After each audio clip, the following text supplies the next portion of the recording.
अच्छा जिन्हें आज मोइन चाच बिस्कुट गोड़ के खाना पे तो मेरे को एक बड़ा बेहतरीन वाक़या याद आ गए। मोइन दा एक हाई अपना अंग्रेज़ दोस्त ते वो ना जिले पाकिस्तान बना ते वो वक्त वापस लगे गए लंदन ते वो ना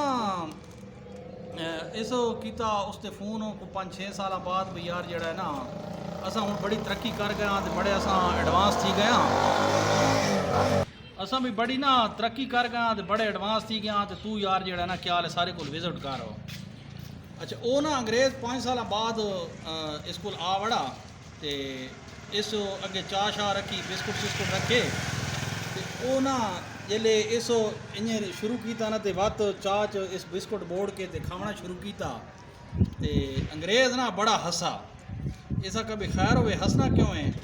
उस आखे यार गल ये भी जेले असा इत्थे आसे ना तो असा तो को बैकवर्ड आख दिया से तो तुसा उस टाइम ही बिस्कुट जड़ा है ना चाच बोड़ के खाने है तो 5 साल बाद हूँ तुम्हें को आद पे भी असा बड़े एडवांस थी गया तो सारा निज़ाम सारा सेट थी गए तो 5 साल बाद असा आया तो तुसा वाती चाच बिस्कुट बोड़ के पे खाने हो तो उस मुझे बड़ा परेशान थी कि उस आखा बात भाई कि करा मैं भी चाच बिस्कुट बोड़ के न खावा था उस आखा मरे पहलो बिस्कुट खा तो चाह पी